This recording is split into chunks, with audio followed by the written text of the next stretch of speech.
ప్రేక్షకులకందరికీ నమస్కారం. ఈ వీడియో ద్వారా ప్రముఖ దర్శకుడు, నటుడు, రచయిత అయినటువంటి ఒక ప్రముఖ వ్యక్తిని గురించి మీకు తెలియజేస్తున్నాను. అటువంటి వ్యక్తులు మన తెలుగు వారు అవ్వటం కూడా మన అదృష్టంగానే మనం భావించాలి. వారిని గురించి తెలుసుకునే ముందుగా ఈ వీడియోని అందరూ లైక్ చేయండి, మీకు తెలిసిన వారందరికీ షేర్ చేయండి. @మాట్లాడుకుందాం ఛానల్ తప్పకుండా సబ్స్క్రైబ్ చేసుకోండి. ప్రముఖ సినీ నటుడు, దర్శకుడు, రచయిత అయినటువంటి ఎస్వి రంగారావు గారు. ఆయనంటే అసలు ఆ రోజుల్లో ఎలా చూసేవాళ్ళు, ఎస్వి రంగారావు గారు తెర మీదకి వస్తున్నారు అంటేనే ఏదో తెలియని ఆనందం. అట్లా ఆయన సినిమాలకి ఒక రకంగా ఆయన ఉన్నారంటే ఆ సినిమా ప్రత్యేకంగా 100 రోజులు ఆడేటువంటి సినిమాలే ఎస్వి రంగారావు గారు నటించినటువంటి సినిమాలు. ఎస్వి రంగారావు గారు 1918 జూలై 3వ తేదీన కృష్ణా జిల్లాలోని నూజివీడులో లక్ష్మీ నరసాయమ్మ కోటేశ్వరరావు దంపతులకి జన్మించారు. ఆయనకు పెట్టిన పేరు వారి తాతగారి పేరు రంగారావు గారు. ఎస్విఆర్ అంటే సామర్ల వెంకట రంగారావు గారు. ఆయన విద్యాభ్యాసం మొత్తం మద్రాసులోను, తర్వాత ఏలూరు, విశాఖపట్నంలో కూడా చదువుకున్నారు. చదువుకునే రోజుల్లో నుంచే నాటకాల్లో పాల్గొనేవారు. చదువు పూర్తయిన తర్వాత ఫైర్ ఆఫీసర్గా కొద్ది రోజులు ఉద్యోగం చేశారు. నటనపై పూర్తి స్థాయిలో దృష్టి సారించడం కోసం ఉద్యోగానికి రాజీనామా చేసేశారు. 1946లో వచ్చిన వరుదిని అనే చిత్రం ఆయనకి నటుడిగా తొలి మెట్టు. అదే తొలి సినిమా. ఆ చిత్రం ఆశించినంతగా విజయవంతం కాకపోవడంతో, మళ్ళీ సినిమా అవకాశాలు రాకపోవడంతో ఉద్యోగంలోకి చేరిపోయారు. మరికొన్ని రోజుల తర్వాత మళ్ళీ సినిమా అవకాశాలు అవంతరవే రావడంతో అక్కడి నుంచి ఆయన ఇంకా వెనుతిరగలేదు. తెలుగు, తమిళ, కన్నడ, మలయాళ, హిందీ భాషల్లో 300 చిత్రాలకు పైగా నటించారు. రావణుడు, హిరణ్యకశిపుడు, ఘటోత్కచుడు, కంసుడు, కీచకుడు, నరకాసుడు, మాంత్రికుడు లాంటి ప్రతి నాయక పాత్రలనే కాకుండా అనేక సహాయ పాత్రల్లో కూడా తనదైన ముద్రని వేసుకున్నారు. పాతాళ భైరవి, మాయాబజార్, నర్తనశాల ఆయన ప్రముఖ పాత్రలని పోషించారు ఆయా సినిమాల్లో. నర్తనశాలలో ఆయన నటనకి భారత రాష్ట్రపతి బహుమతే కాకుండా ఇండోనేషియా ఫిలిం ఫెస్టివల్ బహుమతి కూడా అందుకున్నారు.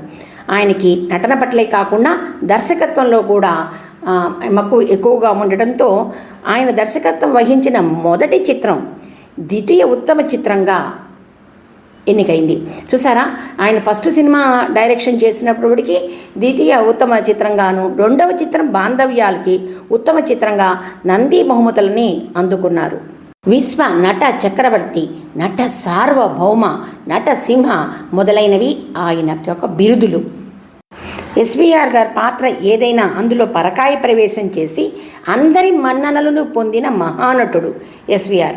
నటుడిగా తాను ఎంత ఎత్తుకు ఎదిగినా దర్శకుల శైలికి ఒదిగి ఉండే మనస్తత్వం వారిది. నటనలో ఆయనకు ఆయనే సాటి.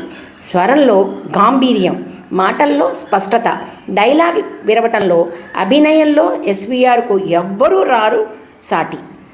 అందుకే ఆయన విశ్వనట చక్రవర్తి.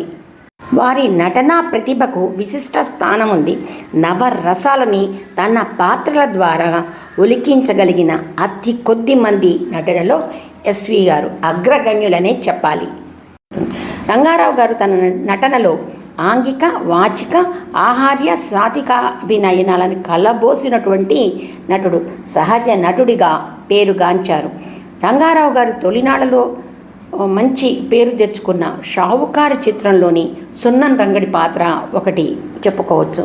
సంతాన చిత్రం విషయంలో ఆయన పోషించిన గుడ్డివాణి పాత్ర కోసం కొన్నాళ్ల పాటు అంధులు ఎలా ప్రవర్తిస్తారా అనేది ఆయన స్వయంగా చూసి ఆ సినిమా కోసం అని చెప్పి కష్టపడి అంధుని పాత్రలు నటించారు. ఆయన కళ్ళు, కంఠస్వరం వివిధ పాత్రలకు తగ్గట్టుగా మలిచేవారు. సతీ సావిత్రి, దేవాంతకుడు లాంటి సినిమాలలో ఆయన పోషించిన యముని పాత్ర దానికి ఒక ప్రత్యేకమైన గుర్తింపును తెచ్చిపెట్టిందని చెప్పాలి. 1970 వరకు యముని పాత్ర అంటేనే ఎస్విఆర్ గారే సూట్ అవుతారు అని. తర్వాత 70 నుంచి ఇంకా కైకాల సత్యనారాయణ గారు యముని పాత్ర వేస్తూ వచ్చారు. కుటుంబ కథా చిత్రాలలో ఆయనకున్నటువంటి ప్రత్యేకంగా ఆ సినిమాల్లో నటించేటప్పుడు సహజంగా నటించేవాడు. సాంఘిక చిత్రాల్లో కానీ మాయాబజార్ సినిమాలో ఆయన పోషించిన ఘటోత్కచుడి పాత్ర అసలు అద్భుతం అని చెప్పాలి. ఆ పాత్రలో పెద్దలకే కాకుండా పిల్లలకు కూడా అది ఘటోత్కచుడిగా ఎస్వి రంగారావు గారు చేసినటువంటి నటన కాదు, ఆయన ఆ పాత్రలో జీవించారు. పెద్దలకే కాకుండా పిల్లలకు కూడా అద్భుతంగా చేసేసింది ఆ ఘటోత్కచుడి పాత్రలో ఎస్వి రంగారావు గారి యొక్క నటన. ముఖ్యంగా మాయాబజార్ సినిమాలో వివాహ భోజనంబు వింతైన వంటకంబు ఆ పాటలో ఆయన యొక్క ఆ పాటకు తగ్గట్టుగా ఆయన హావభావ విన్యాసాలు చూసిన అందరికీ ఆ పాటలో ఎంత బాగా ఉందంటే ఇప్పటి వరకు టీవీలో కానీ ఎక్కడైనా పాట వస్తూ ఉంటే అందరూ ఎంతో ఆసక్తిగా చూస్తూ ఉంటారు. అంత అద్భుతమైనటువంటి పాత్ర ఘటోత్కచుడి సినిమా మాయాబజార్లో ఉంది. 1951లో వచ్చిన పాతాళ భైరవి సినిమా కానీ మాయాబజార్ 1957లో వచ్చిన ఘటోత్కచుడి పాత్రలో చూసి ఆయన కెరియర్కి ఒక మలుపు తిప్పిందనే చెప్పాలి. ఒక విలన్గానే కాకుండా క్యారెక్టర్ ఆర్టిస్ట్గా కూడా అతని స్థానం స్థిరపడటమే కాకుండా ఎన్టీఆర్, అక్కినేని నాగేశ్వరరావు, సావిత్రి, భానుమతి వంటి అగ్రనటులు తో పాటు హీరోయిన్తో సమానంగా ఇమేజ్ సంపాదించుకున్నారు ఎస్వీఆర్ గారు. రంగారావు గారు దర్శకత్వం వహించిన మొదటి చిత్రం చదరంగం, ద్వితీయ ఉత్తమ చిత్రం నంది అవార్డుని, రెండవ చిత్రం బాంధవ్యాలు తొలి ఉత్తమ చిత్రంగా నంది అవార్డుని గెలుచుకున్నాయి. నర్తనశాల చిత్రంలో నటనకి ఇండోనేషియా ఫిలిం ఫెస్టివల్లో ఉత్తమ నటుడి అవార్డు, అదే పాత్రకి రాష్ట్రపతి అవార్డు కూడా అందుకున్నారు. 2013లో భారత సినీ పరిశ్రమ 100 ఏళ్ల సందర్భంగా విడుదలైన తపాలా బిళ్లలో ఒకటి ఎస్వి రంగారావు గారి మీదనే విడుదలైంది. అదొక విశేషంగా చెప్పుకోవాలి. ధవళేశ్వరం వద్ద తన నటనా జీవితంలో అత్యంత ప్రజాదరణ పొందిన పాత్రల్లో ముఖ్యమైనది మాయాబజార్ సినిమాలోని ఘటోత్కచుడి వేషంలో ఉన్నటువంటి విగ్రహం ఇప్పుడు మీరు చూస్తున్నారు. ముఖ్యంగా భక్త ప్రహ్లాద సినిమా 1967లో విష్ణు భక్తుడైన ప్రహ్లాదుని యొక్క కథ ఆధారంగా తీసినటువంటి సినిమా.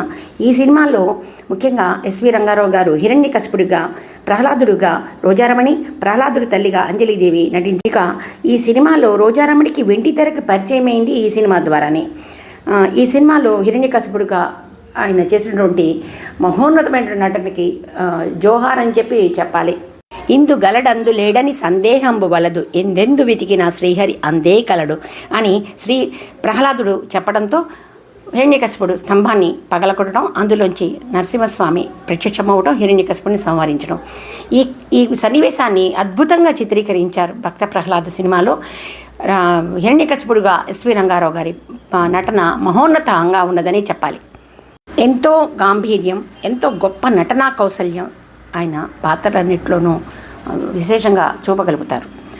12 కాపురం, తాత మనవడు, భక్త ప్రహ్లాద, మాయాబజార్, ఇంకా చాలా సినిమాలు ఆయన ఉన్నాయి. పాతాళ భైరవి, నర్తనశాల, ఇలాంటి సినిమాల్లోని ఆణిముత్యాలని చెప్పాలి వారికి. ఇక ఆయన వ్యక్తిగత జీవితాన్ని గురించి చెప్పుకోవాలి అనుకుంటే ఆయన మేనమామ వెంకట్రామయ్య గారి కుమార్తె లీలావతిని 1947 డిసెంబర్ 27 వివాహం చేసుకున్నారు. వారికి 3 పిల్లలు, 2 కుమార్తెలు, 1 కుమారుడు. 1974 ఫిబ్రవరిలో హైదరాబాద్లో ఉస్మానియా ఆసుపత్రిలో ఆయనకు హార్ట్ అటాక్ రావడంతో చికిత్స తీసుకున్నారు. కొంచెంగా నయమైనా ఆయన విశ్రాంతి తీసుకోమని వైద్యులు ఎంత చెప్పినా కూడా ఆయన నటించడం మానలేదు. ఆఖరిసారిగా చక్రవాకం, యశోదకృష్ణ సినిమాల్లో నటించారు. రెండోసారి 1974 సంవత్సరం జూలై 18వ మళ్ళీ హార్ట్ అటాక్ రావడంతో ఆయన కన్ను మూశారు. కళామ తల్లి ముద్దుబిడ్డ అయినటువంటి ఎస్వి రంగారావు గారి మన ముందు లేకపోయినప్పటికీ ఆయన పాత్రల రూపంలో అందరి హృదయాలలో సుస్థిర స్థానాన్ని ఏర్పరచుకున్నారు. మరొక 1000 ఏళ్ళైనా సరే సినిమా బతికున్నంత వరకు ఆయన మన మధ్యనే ఉంటారు. ప్రముఖ నటుడు, దర్శకుడు, రచయిత అయినటువంటి ఎస్వి రంగారావు గారిని గురించిన మీ యొక్క అభిప్రాయాలని, వారిపై ప్రేమతో, అభిమానంతో మీకు ఆయన నటించినటువంటి సినిమాలు ఏ సినిమాలు నచ్చాయి అనే విషయాన్ని కామెంట్ రూపంలో పెట్టవలసిందిగా కోరుతున్నాను. ఎస్వి రంగారావు గారిపై మీ అభిప్రాయాన్ని తెలియచేయండి. తప్పకుండా ఈ వీడియో చూసిన వారందరూ లైక్ చేయండి, షేర్ చేయండి. @మాట్లాడుకుందాం ఛానల్ సబ్స్క్రైబ్ చేసుకోండి. పాత సినిమాల్లో ఉన్నటువంటి కథనం, పాటలు, హాస్యం కానీ ఏమైనా సరే పాత సినిమాలు ఎంతో అద్భుతంగా ఉంటాయి. ఎంతోమంది పాత సినిమాలని లైక్ చేస్తూ ఉంటారు. ఈ సినిమాని అందరూ తప్పకుండా లైక్ చేయండి. ఇంకొక వినూత్నమైన అంశంతో మీ ముందు నేను మరొక వీడియో చేసి మరొక ప్రముఖుల్ని గురించి మీకు తెలియజేస్తాను. స్వస్తి, శుభం.